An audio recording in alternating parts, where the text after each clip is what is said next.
Morning, everyone. My name's Kath Allen. I'm just going to hand over to Ray, who is going to start this meeting. Welcome. Thanks so much, Kath. Hi, everyone. My name's Dr. Raymond Wen, and it's a pleasure to be here today with such a dedicated group of advocates who work tirelessly to support our veterans in accessing the care and support that they deserve. So I'm the Medical Director of Primary Care Services at Telecare, as well as being a practicing GP in my own clinic as well. In both my roles, I've worked closely with veterans, conducting medical impairment assessments for service-related conditions and assisting in the complex process of DVA claims. So through these experiences, I've come to appreciate the challenges veterans face, not only in navigating the healthcare system, but also in preparing for psychiatric assessments, which are often a critical component of their claims process. That's why today's session is particularly important. As a bit of context, for those who don't know, Telecare is a leading provider of virtual specialist healthcare services across Australia.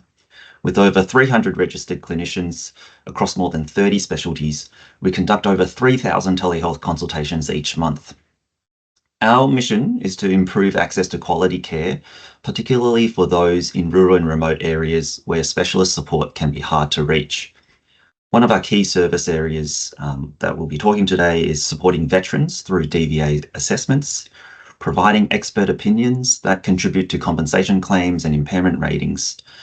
Through our telehealth model, we ensure that veterans, no matter where they are, can access high-quality psychiatric assessments from specialists who understand the unique mental health challenges faced by those who have served.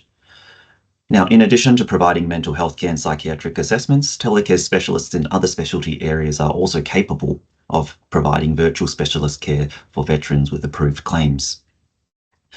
I'd like to introduce Dr. Charana Perera today. Dr. Charana Perera is a consultant psychiatrist and a fellow of the Royal Australian and New Zealand College of Psychiatrists.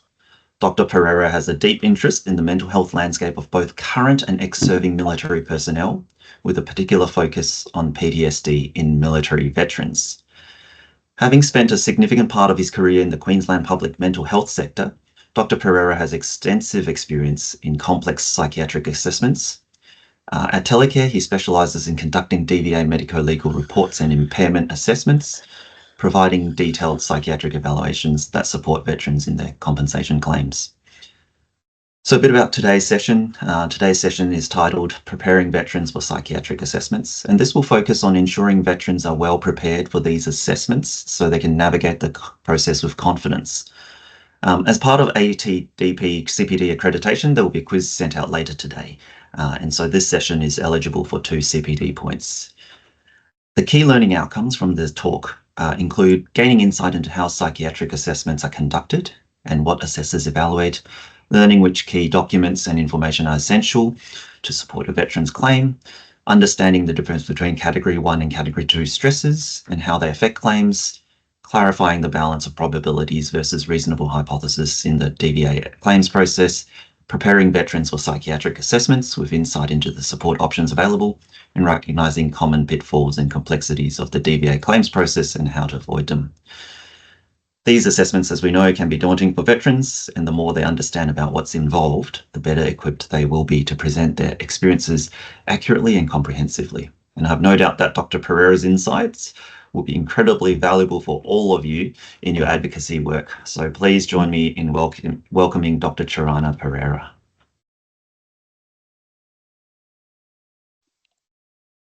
Thank you very much. Thank you, Ray. Oh, sorry, I could just butt in. I think Kath Allen wanted to do the intro, the acknowledgement.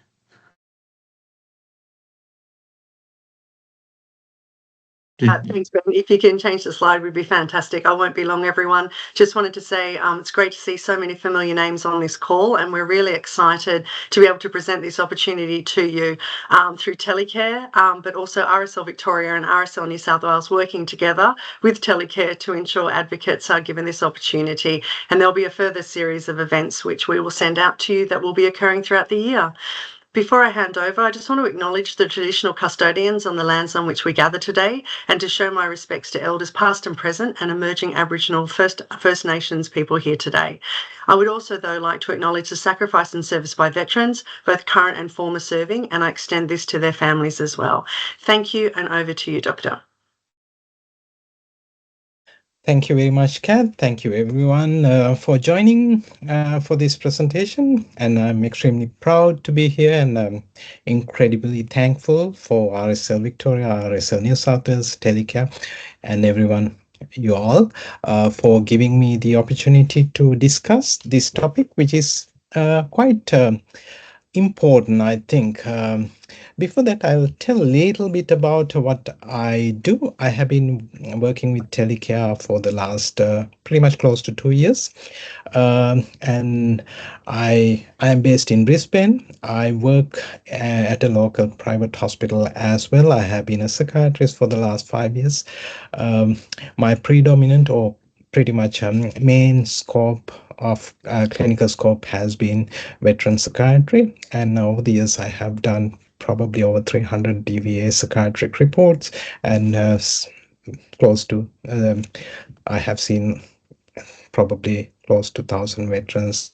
So I have developed some understanding and also an interest towards veterans, which has been my main area of interest. This I'm not going to talk a lot. I'm happy for anyone to ask any questions as we go along, and we can keep it as simple didactic as well as, if there's any question, please feel free to ask.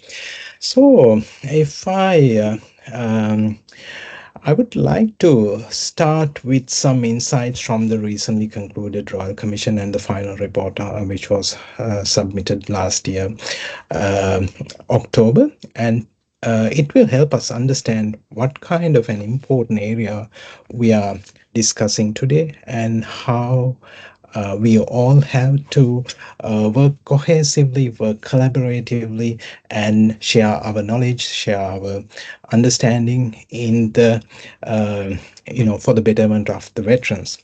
Therefore, I will discuss some key important statistics came out from the Royal Commission in relation to veteran suicide. If you can go to the next slide, Ben. So, yeah, this is the one. So based on this is a glance from the Royal Commission final report in relation to veteran suicide. And as you can see, the Royal Commission studied data from 1997 to 2021 involving 1,677 confirmed suicidal deaths among Australian veterans currently serving and ex-serving members. And I have highlighted a few key information pieces from their final report. Although the confirmed number is 1,600 plus, they consider this as a significantly underreported number, and they estimate the numbers could be well beyond 3,000.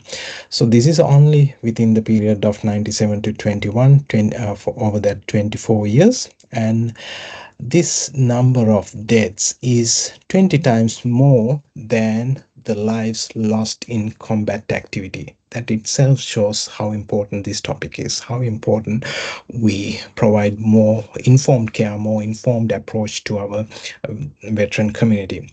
And out of these, so that means over the last 10 years, every fortnight, at least there's about 3 veterans committing suicide. So that means how important what we are doing, how important what you are all doing, how important for us to collaborate and communicate closely in order to better serve and try our best to prevent further lives lost, and make sure that we try our best effort following best practice principles. If I give a little bit more detailed data around male and female suicide statistics, as you can see, currently serving members, 30% are more likely to die by suicide than their compared to their civilian counterparts. And currently serving combat or security role members are more than 100% likely to die by suicide than their civilian counterparts. And ex-serving members in permanent forces are 42% more likely to die by suicide than civilians. And ex-serving combat and security role members are more than 100%. And these figures or these statistics are actually not much reassuring when it comes to female veterans. It is worst. Female veterans, permanent or reserve ex-serving female members have a more than 100% suicide risk compared to the civilians. And this figure is quite alarmingly high to 452% for ex-serving members who, as female veterans who have served in combat and security roles. What I have understood is that one of the key intricate statistics here is we considered that warlike deployments or being in warlike deployments being one of the crucial determinants of mental health decline, but we have abundance of data from the Royal Commission coming out saying that actually being deployed is not the main, or in another way, veterans who have not been deployed have a higher risk of ending up committing suicide than deployed veterans. So that is a quite alarming concern. And in addition to that, if you take suicidal deaths with another similar kinds of deaths that include drug overdose, alcohol poisoning, chronic alcoholic liver disease, cirrhosis, they are all called deaths of despair.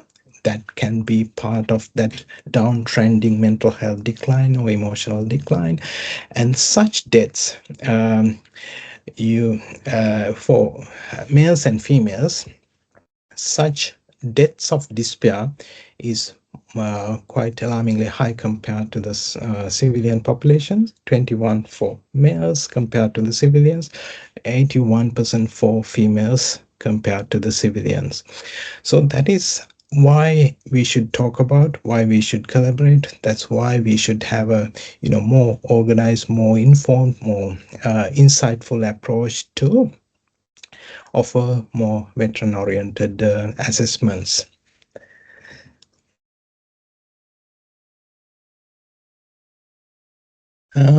So if I go to the next slide,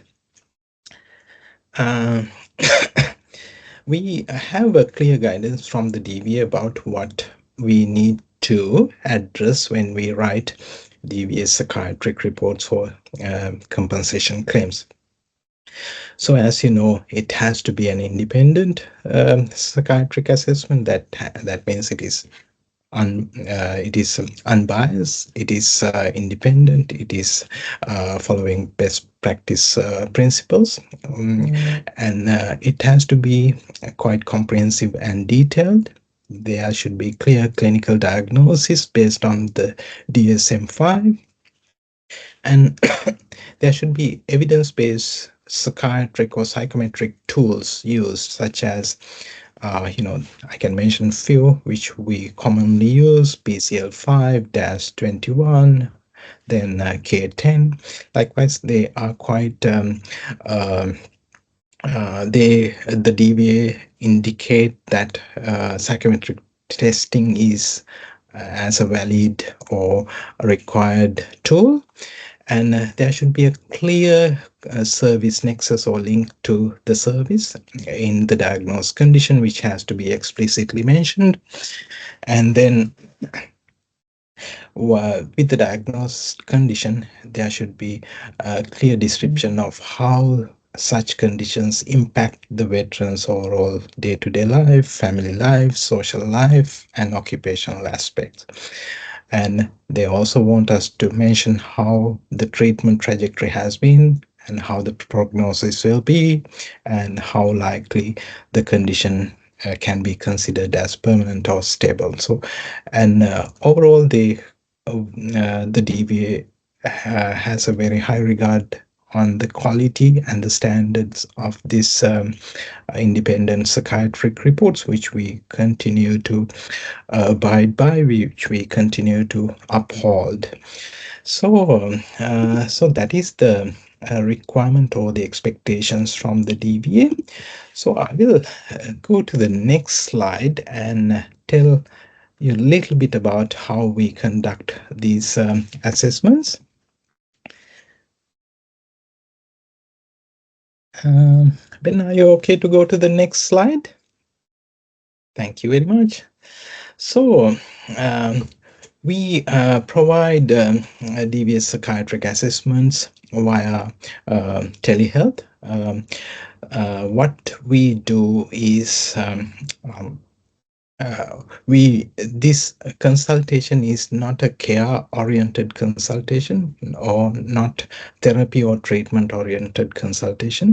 It is an assessment or an independent assessment. That means it does not take the veteran side or it does not take the DVA side. It is unbiased, independent, neutral. And we usually do a very, very thorough, comprehensive assessment, which can take sometimes 2.5 hours, 3 hours, sometimes even longer. So it is a very lengthy consult. Therefore, we keep it sometimes split into 2 sections, one maybe 1.5 hours, then another one followed up. We always, since the nature or the comprehensiveness or the thoroughness of the clinical content that we go through, we keep it very, very flexible to the veteran. We try our best to, with the cooperation from Telecare, we try our best to make this patient-oriented or veteran-oriented and align with the veteran's best convenience, best suitability. Sometimes we do morning assessments, afternoon assessments. If the veteran is working, we offer even after hours, and sometimes if the veteran has no other availability, we are quite flexible even to offer weekend appointments. That is because it is such a, it can be a very, comprehensive and clinically quite intense appointment because of the detail that we go into, and so therefore we usually. Can you hear me? Yes, we can hear you. Keep going, Dr. Perera. Did anyone ask a question? No. Okay. All right. So since the nature of this assessment, we tell the veteran that be comfortable, find a comfortable place, do it at your best convenient, environment, and be prepared for it. Gather your clinical information if there are any previous clinical data, reports, and previous psychiatric reports or psychological reports. We ask the veteran to give those information to us. We give them a detailed intake form in which they can elaborate to the extent they prefer. We don't demand that to be, fully comprehensive. We understand that veterans have limitations in terms of, no one likes filling extensive forms, but we still give the opportunity if they want to convey what they are going through, what their emotional states are. We want to give that opportunity. So we gather much information as possible before we conduct the appointment. And what we usually tell the veteran is to be honest and discuss what they are going through in their day-to-day life scenarios, life circumstances, what they are experiencing in terms of their difficulties, whether it's family, whether it is occupation, whether it is social settings, whether it is transportation, everything what you find difficult, find challenging. That's what we want to hear. That's what we want to understand, and to come up with an assertion of how impacted they are by their mental health conditions. So our main goal is to make sure that we provide the best supportive and convenient environment and clinical space for the veteran to come with their genuine feelings, best available information for us to do a clinically sound assessment to provide the report to the DVA. And sometimes it does not finish in one session. Sometimes we have to because there are veterans who want to get their story out. It takes time, and we offer multiple appointments in such situations, and we are quite understanding about such scenarios. So if I go to the next slide, Ben.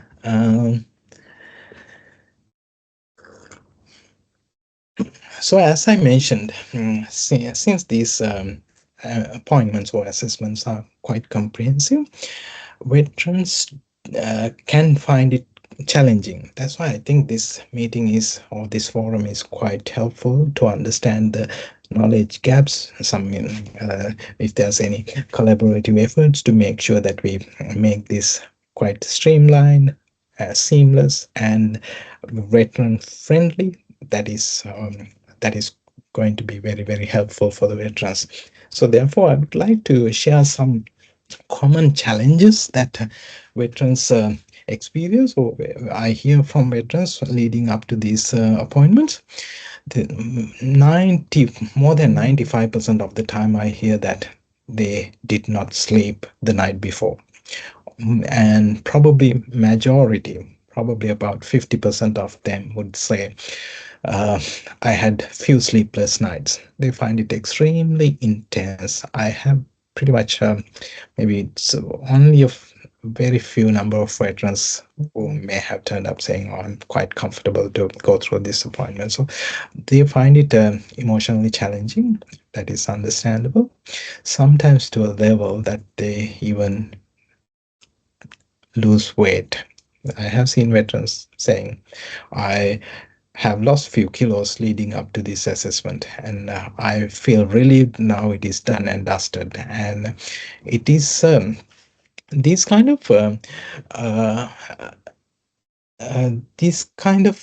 presentations or emotional perceptions coming from veterans. I'm not entirely sure why it is this way, because we would like to keep it very relaxed, very flexible, very veteran friendly, but still they find it quite emotionally taxing. So that's why I think better to share our experience in a didactic way, how to make it a better experience for veterans. I think they have an understanding, or probably it is coming with the perception that the DVA itself is always difficult, or the DVA process is always lengthy, challenging, lots of obstacles. That could well be the perception, or that could well be the preconceived idea they are coming with for this appointment. That can be emotionally quite overbearing. And sometimes because of this nature, or the distress or the anxiety they are coming with, they often experience memory gaps, or they have some difficulties in recollecting their past experiences. So we would like to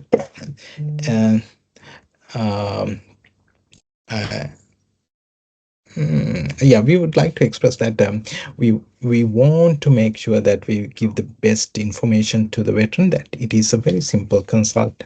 If you have to reschedule, we are totally flexible. If you want to do it in 2 sessions, we are totally flexible. If you want to do it after hours, weekends, we want to make them relax. We want to get them fully on board with, more autonomous information sharing kind of a way.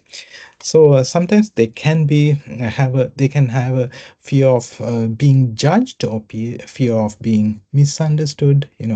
Their perception towards the whole claims process can be daunting, can be quite they don't take it quite pleasant. In such situations, they either tend to um, overemphasize their symptoms, or overreport, or sometimes underreport. They probably tend to give an account that is not necessarily clinically consistent with what we observe in our clinical consultation. So I think it is better to give the idea that it is quite, easy, seamless, flexible, and all that. Sometimes if the veteran comes with some compensation concerns, or some understanding about their claims, and some focus, or some thought process behind towards their claims, that can also lead to giving inconsistent information. So my suggestion is to give them the understanding that just be open and honest, just talk like their normal day-to-day day-to-day activities, share what you are doing in your day-to-day, how your normal day-to-day life flows. That's all what we would like to know, and keeping it simple will be very helpful for us to get that grasp. If I go to the next slide, so in such a situation, how can the advocates help veterans in this situation? I think set clear expectations. I mentioned that it will be a comprehensive assessment. It will include general psychiatric history, mental health history, physical health history, family history, and all the basic basic entities of a normal clinical history that will be included. And in addition to that, we go through their service history, including service related trauma, service related hardships, service related maladjustments, and they will be all covered during this session. And it will be better to give that understanding to the veteran, and encourage honest, detailed symptom accounts based on their real life difficulties. For example, if they have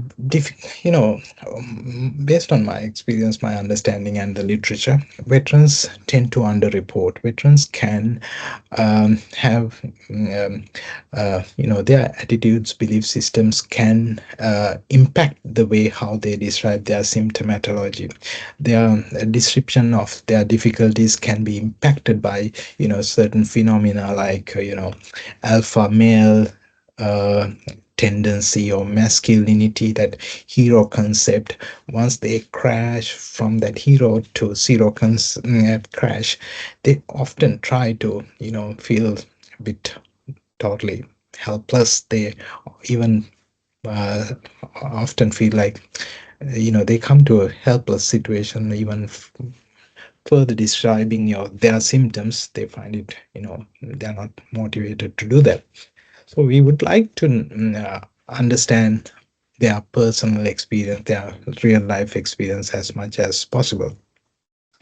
And we also like to see if there are any previous statements. Sometimes they have affidavits, sometimes they have other documents, their service histories, and any previous psychiatric or psychological reports. We would like to collect them. We would like to peruse them, and that will give us a good guidance in terms of how the veteran have previously been, how their previous mental state has been. We do not go by what has been previously documented, but they serve as important collateral sources.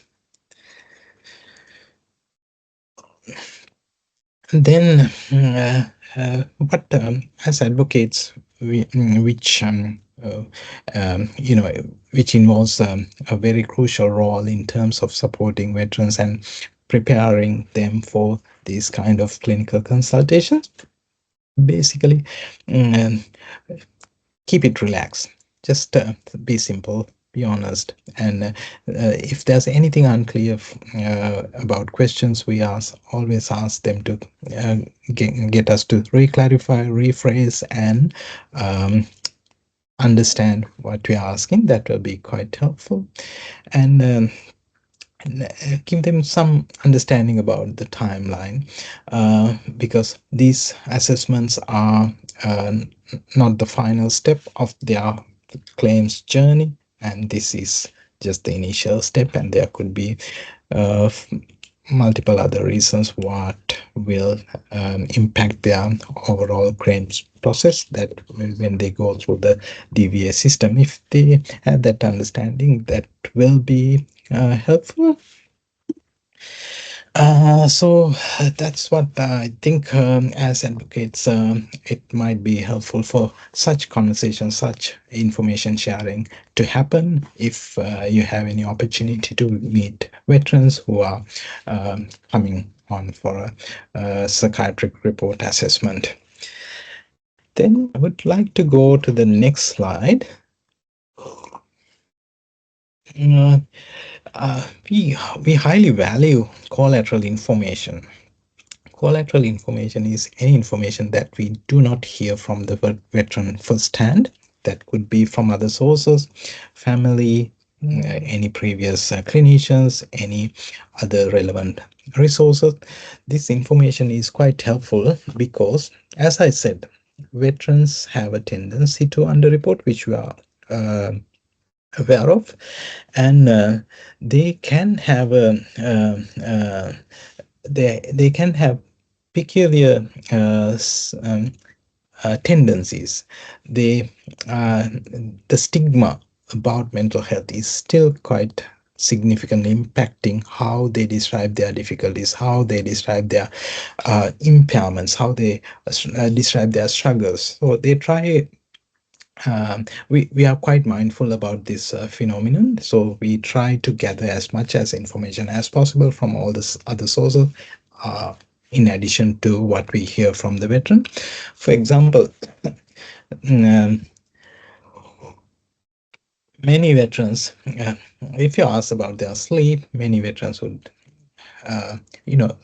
many veterans would acknowledge that they have sleep difficulties, but the extent of their sleep difficulties can often be best ascertained if we talk to their spouses, partners, wives, because then only we hear, or we haven't been sleeping in the same bed space for the last 5 years, or this gentleman can walk in the middle of the night and look for enemies in the garden. So likewise, these kind of peculiar aspects we don't hear from veterans. So therefore, collateral information from families is golden.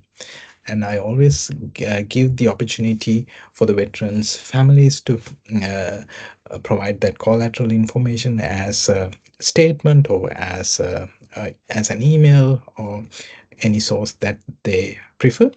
But I'm also very mindful about the autonomy of the veteran and the independence, individuality. If they do not want their family to be aware of what they are going through, I'm very respectful about that as well. So it's a fine balance between the respect to the veterans' autonomy, privacy, confidentiality, and also gathering the best available information to give a clear assertion about their functional impairments, incapacities. Then it is also better to have an alternative view from someone who's around you, someone who's part of your life for a long time, because veterans might not feel.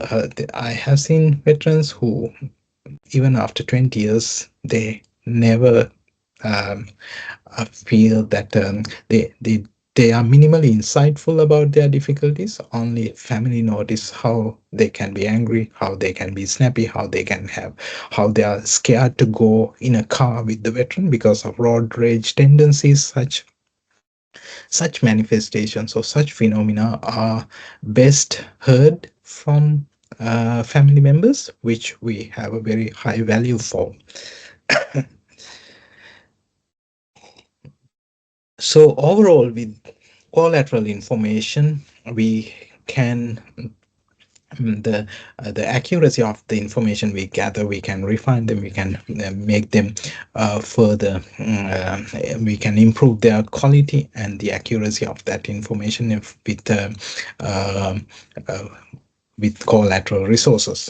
And sometimes I have noticed veterans can have a bit of false memories. They can, you know, associate their experience with some of their friends' experiences, so they can have spurious associations about their traumatic memories, traumatic experiences, and encounters, and timelines they give can be inconsistent. They do not correlate well with their service history or the timeline that we can see on the document. So, in such situations, sometimes the information from a wife who has been they are in the picture, you know, for many years can be quite helpful, and then we can get a chronological understanding of how the veteran has been prior to joining the service, or even when they first or newly joined the service, and how things gradually evolved over the years. So that chronological evolution of symptomatology can be quite carefully ascertained from collateral information. Then I would like to go to the next slide. So this is about telehealth. I mean, predominantly with Telecare, what we offer is telepsychiatric service. Telehealth has pretty much dominated clinical practice since COVID, and I feel like now almost the mainstream clinical practice has been telehealth, and in-person consultations has become the a bit of a lesser priority or lesser kind of practice. And telehealth has its own merits and demerits, but when it comes to veteran psychiatry, I can see some clear positives in telepsychiatry, and my experience with the Telecare team has always been incredible when it comes to the support they offer to the veteran, going above and beyond to make sure the veteran has full control over the technology, and doing multiple practice calls, multiple reminders to the doctors, that whole experience outside the clinical consultation to make that happen is quite appreciative, which I want to thank to the Telecare team. In addition to that, telehealth itself is a useful tool in this clinical scenario, because it is easily accessible, it's cost effective, it's quite flexible, and it pretty much removes geographical barriers. We have seen many veterans who live in far remote areas where they have no in-person access to such services, and we are quite happy to offer that service.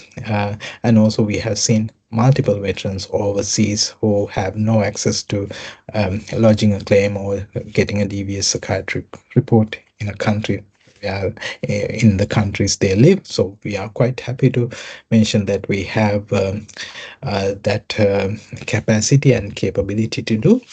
And as I previously mentioned, stigma, privacy, confidentiality. These are very, very sensitive areas for veterans. They prefer not to go. Some veterans, probably are fully aware. They don't even want to go to shops. They do online grocery shopping, grocery ordering, or they take Monday. They go to the shops on a Monday morning or late night. So likewise, they prefer. They have their own views and preferences when it comes to in-person consultations or attending to a physical location for a consultation. In such situations, I find that telehealth is well received by veterans, and it is a helpful and important tool in delivering these kind of assessments. And it also gives the ability to the veteran to, or the option of the veteran to remain comfortable in where they are, where they can share their normal emotions, their day-to-day experiences in a comfortable personal space, as opposed to artificial foreign environment where they don't feel connected to. So it is always better to have that genuine feel from the veteran. And not only that, telehealth gives an extra advantage of us for us to assess their living situation, how they are functioning at home. It is almost like a mini home visit.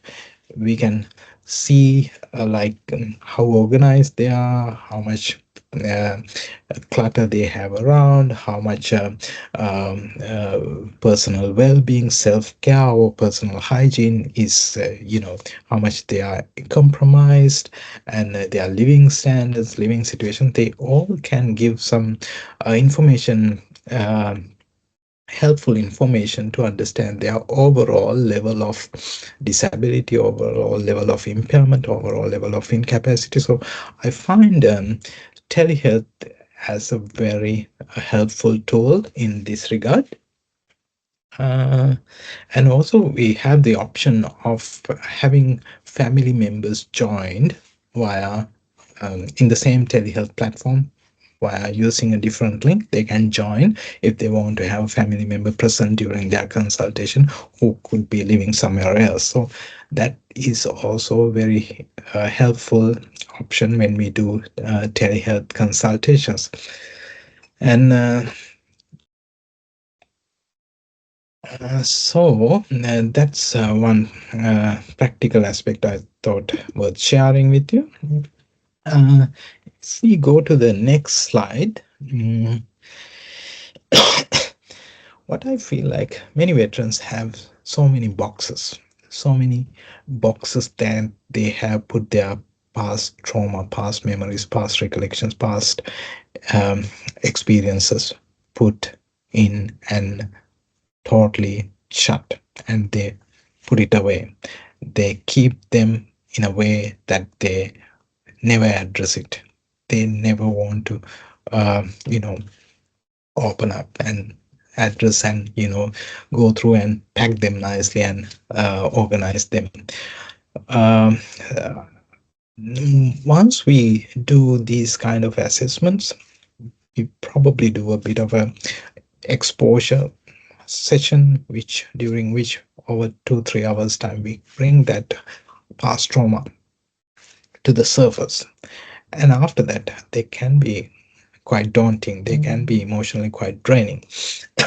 So it will be helpful after these sessions, if there are any, if as advocates, if you have any capacity to reach out to the veteran after the consultation and see how they are going, how emotionally distraught they are, how challenging they find the aftermath of the interview, and that will be very, very helpful. And always encourage them to, engage in self-care, grounding, meditation, exercise, relaxation, distraction, friendship, socialization, whatever the activity they can find helpful, they can find meaningful, that will be very helpful if there is a way to reach out to veterans after the assessment. Then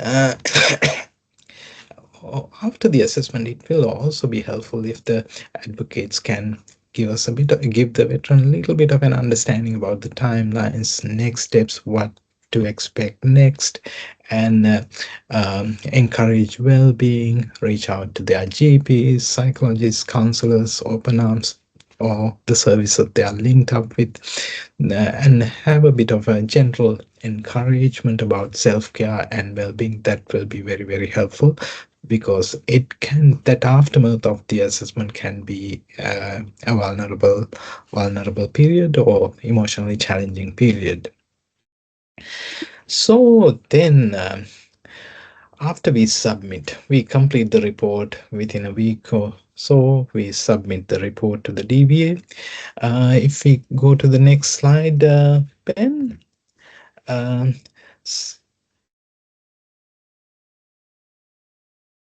most of the time, maybe 98% of the time, report is quite straightforward.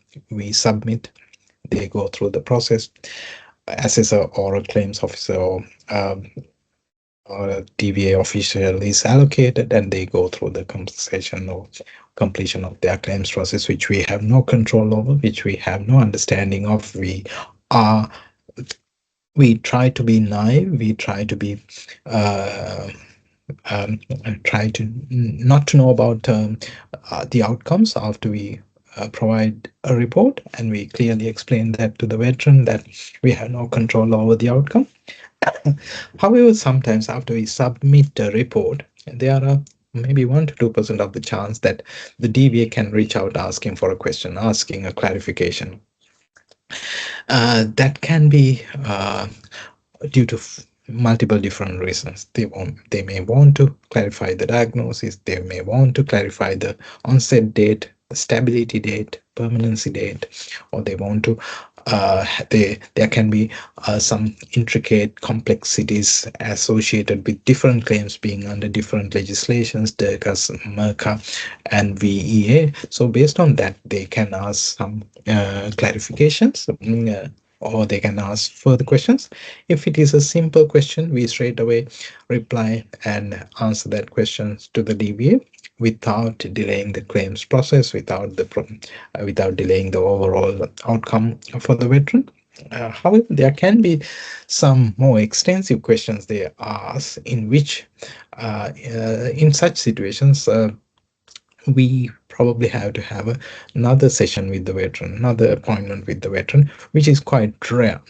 But in order to make sure that we do the best justification, we do above all do no harm, we sometimes want to make sure that we get the most updated information from the veteran in a follow-up session, which we arrange. In such situations, veterans usually don't need to do anything other than answering few specific extra questions which we ask, and after that we submit. And if there's any further clarifications needed from the DVA, we clarify them either over the phone or by email, and usually it is quite straightforward afterwards.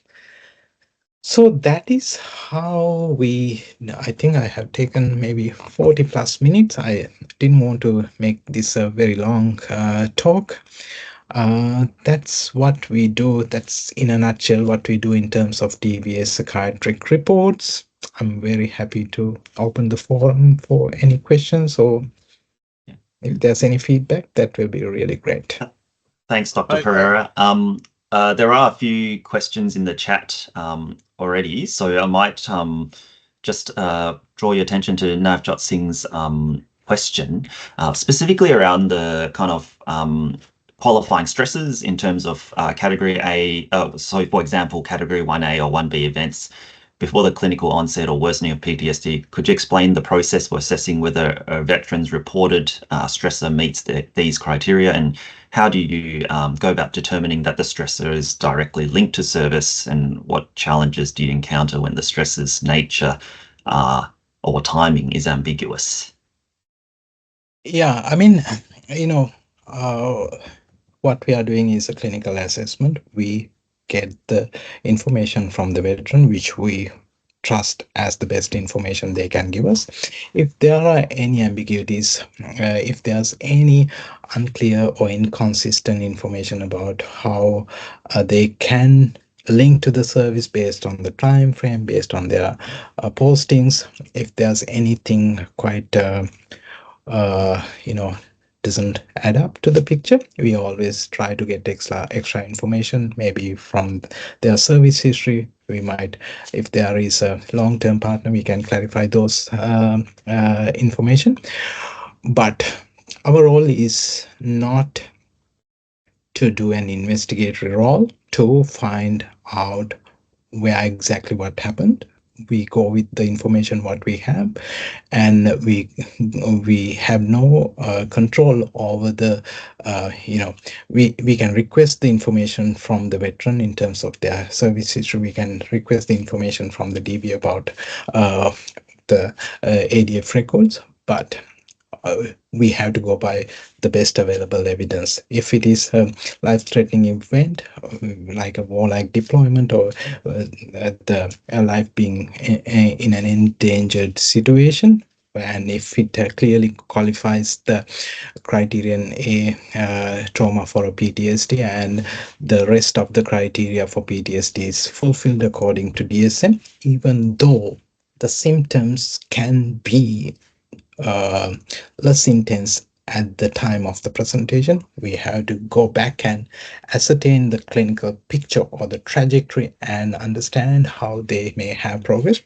For example, patient may have gone through a category 1A trauma, but at the moment they don't have any nightmares, flashbacks, intrusive memories, re-experiencing phenomena of hypervigilance. They can have simple mild anxiety or low mood or depression.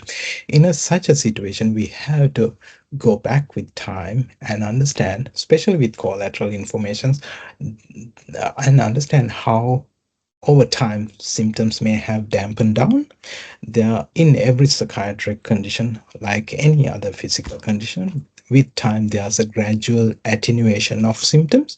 So based on that, we, if there were evidence to suggest previous PTSD symptoms were solidly met or solidly fulfilled, we have to, take that into clinical consideration, and maybe PTSD in partial remission, PTSD in full remission, those kind of specifiers we use as appropriate.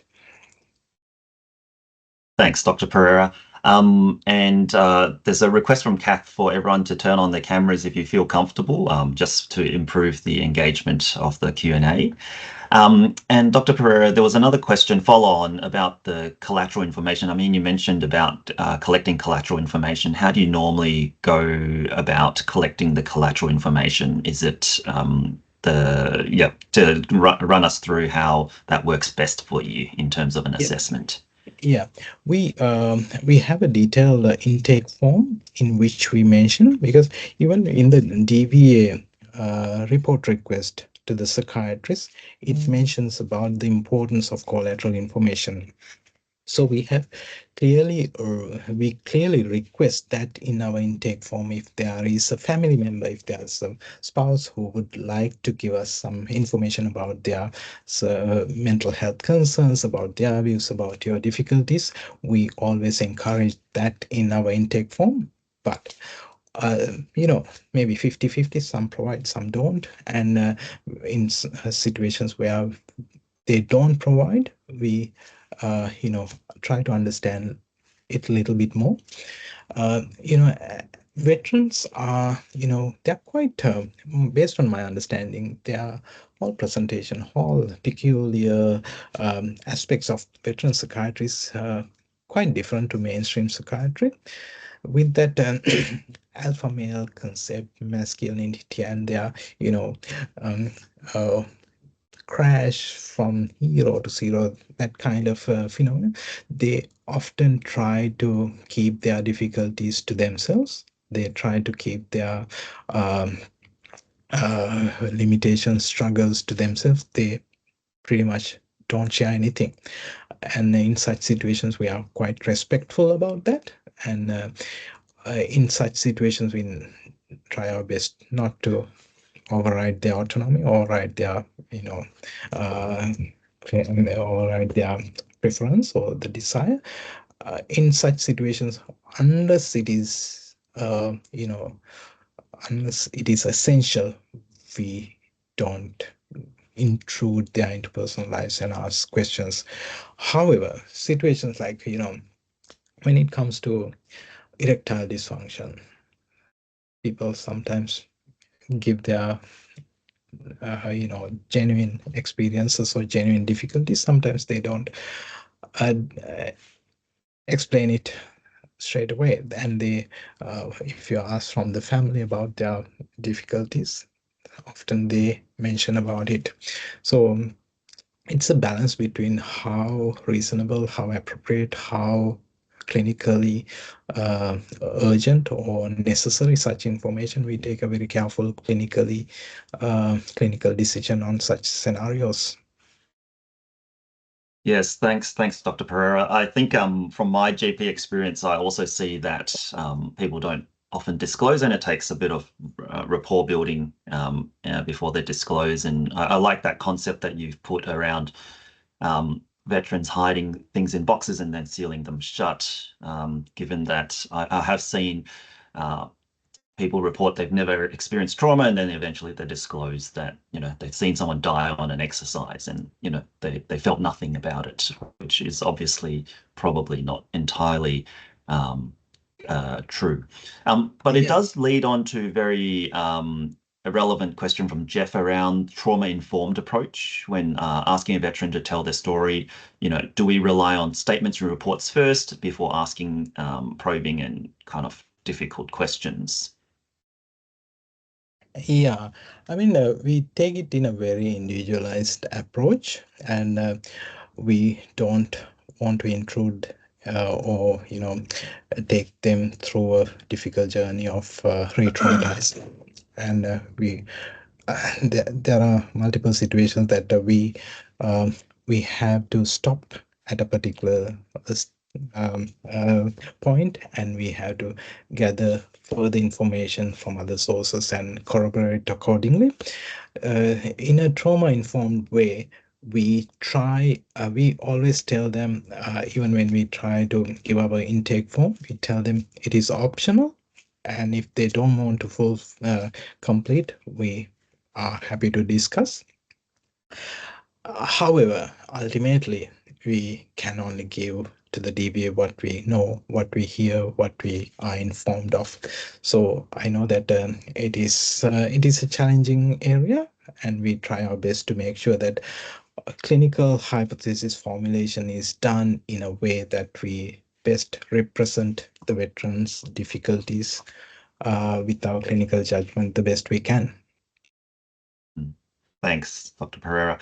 And a question from Jeff as well around how to kind of look at actions by veterans like shopping late at night as kind of a symptom or sign of PTSD and hypervigilance. I guess just around a comment on kind of that kind of collateral behavior or information. Yeah, I think it's a very, very important question, very helpful question to understand the whole, veteran psychiatry paradigm. I feel like, my gut feeling is that probably there is something called military personality syndrome, which has different symptoms or a cluster of symptoms. They detach. I have seen veterans who don't like to socialize. They go and live in rural communities, live in acreages, nothing to do with the rest of the world. And some people try their best to avoid every possible human interaction and live in a solitary confinement in a way that they are least bothered. And they have something called alexithymia. That means they are emotionally numb to a level neither positive emotions or negative emotions have any meaningful emotional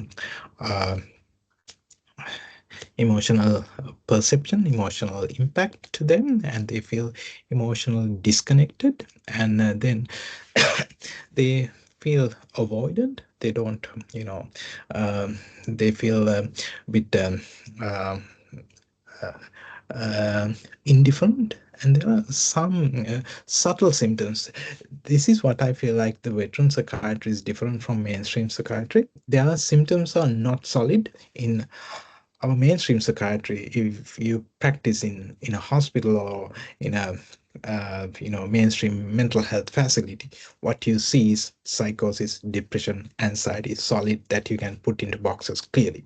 But veteran psychiatry is, my understanding is that it is different in a way that symptoms are very subtle. Symptoms are probably, you just have to dig out, you just have to look for it, you have to listen out for very, very faint symptoms that can paint the whole persona over a matter of 2-3 decades time, and you have to always go back to see how pre-morbidly they were like. If you ask, how would you describe your how would you think your school teachers would describe you back in the days when you were a teenager, or when you were a young adult, or when you were adolescent, and how do you think your family members would describe you back then and compared to what you are now? So they, in such situation, they give a very, very contrasting picture of how things have progressed over time, in a way that the trauma in military or the service that they have encountered is pretty much life defining, ingrained into their personalities, ingrained into their whole family system. You just have to understand that longitudinal picture. Adding one more thing to that, sometimes I feel like they all accept this man as with these kind of symptoms. For example, if you have a Vietnam veteran who are, usually they are now 70s plus, and the grandfathers have, my grandfather has always been this angry person who's always shouting at people, who's always not sleeping, who's Dr. always. Perera. So, sorry to interrupt. I'm just mindful of the time, and I think some of our advocates might have to leave. So I just wanted to say thank you for your time today, but if you could stay for another 10 minutes for those interested advocates, we would love to keep chatting. But basically, just wanted to emphasize that there'll be a survey and quiz that will be sent out via email later today. So for those advocates who need to leave because of other commitments, please feel free. But Dr. Perera, I was wondering, do you have 5 or 10 minutes to keep going with your chain of thought? I probably have 5 minutes. I was also getting carried away with the conversation. I have to take an international flight this afternoon. I probably can have another 5 minutes. Okay. Yeah. Sorry I interrupted you, but I just wanted to let other advocates know who had to leave that there was a survey and quiz to be sent out later today. And I'm happy to keep online for the next 10 minutes as well to answer any questions from a GP point of view. And I'm also happy to share my email address and phone number if anyone wants to reach out for any question. I'm very happy to be contacted because, as I said, this is a very sensitive and delicate area, what we are all dealing with. More understanding, more cohesiveness, more collaboration, more sharing of our own understandings will be best for the veteran community. I think what we can also do, sorry if I may, just conscious of time and people's appointments, that if people do have questions that they did want to ask, if you send them through to us, we can share them with the doctors and do like a general answer later, if that's okay, unless anyone has any particular questions they'd like to ask right now. James Weston, over to you. Yeah, hi, Kath. It's not a question. It's just something I wanted to mention for the benefit of the advocates who are here. One of the best things that you can do to assist the medical professionals is to put together a form of a letter of instruction that says, this is this client, this is his background, these are the issues that we're looking at. Because often, as Dr. Perera said, the veteran will get in the room and they might be a little bit defensive or standoffish, and they may not fully detail everything. And if you think about, when you go to the doctor and you walk in, you go, oh, I should have said that, and you forget those things. So if you are in a position, and it doesn't have to be, War and Peace, literally, it can be a very short 2-page thing, and there is a template that we use here, and I'm happy to share that with people. And I might just quickly, this is a very, very brief one that we've previously used for a veteran. I've changed the name on it and everything, but this is one that we provided to Telecare for a client. And it says, we've got a mutual client, Barry, that's not his real name, and we're putting in some DVA stuff. And we understand he's going to meet with you. Very brief history on his service from this date to that date, what he did as a result of inquiries made, because this is what we've been told. These were the stresses that have occurred, and we put them in just sort of point form. And this is so the doctor can then have some notes and say, oh, I understand there was an incident involving this, as a bit of a prompt to get the veteran to sort of speak about those things. So this poor fellow had a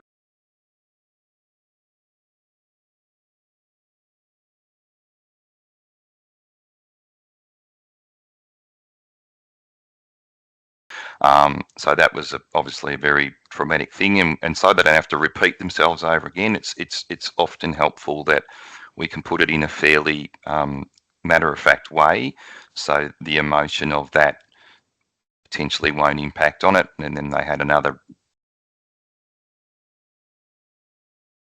and then we talk about, this was a dual referral to a psychiatrist and a neurologist, because we wanted him to be assessed for solvent-induced neurocognitive disorder. So here are the list of the chemicals that he was exposed to that we know of, and there could be more. And here's a copy of his service records. And then if there's a SOP, we will attach that, so the doctor's got an understanding of what DVA are looking for, etc., etc. And if you need any help, give me a call.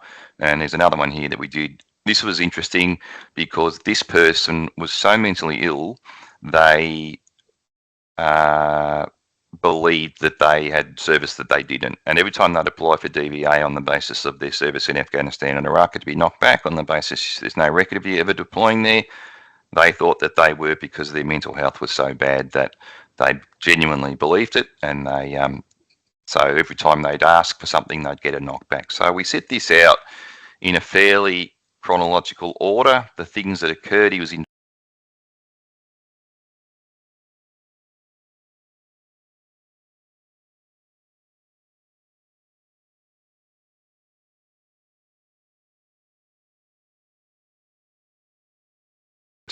and we say these fit the following SOP stressors, and we explain that there was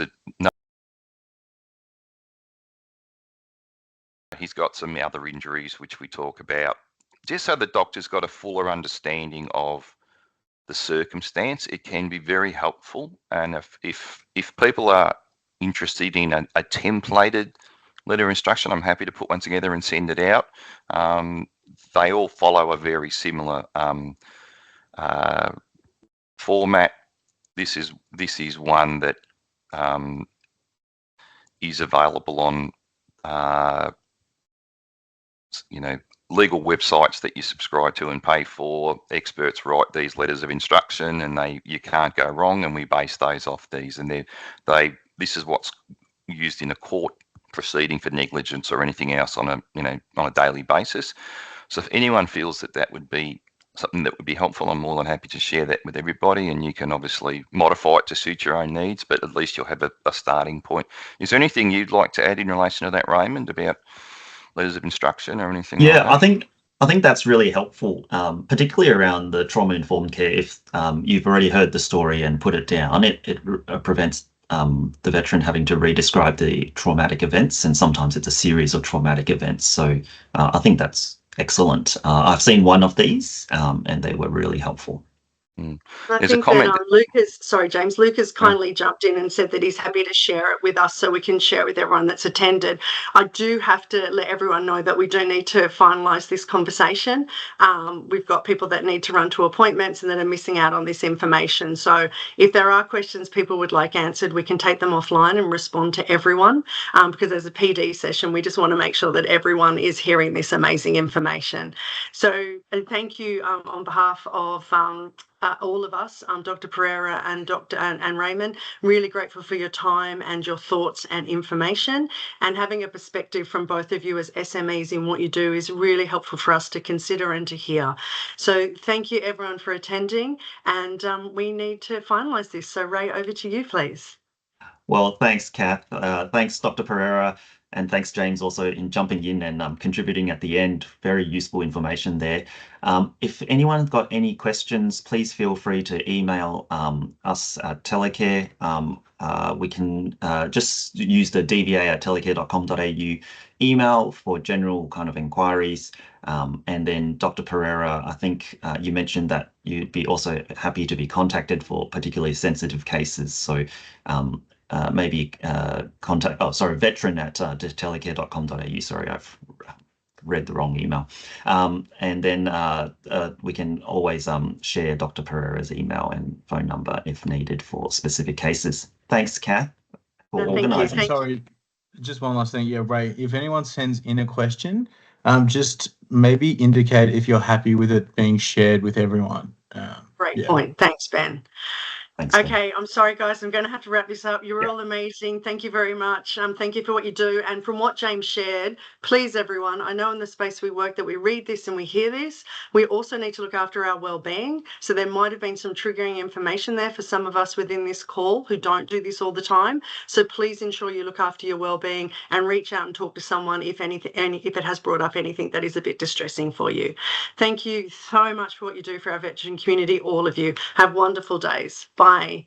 Have a great day. Thanks for the opportunity again. Thank you. Bye.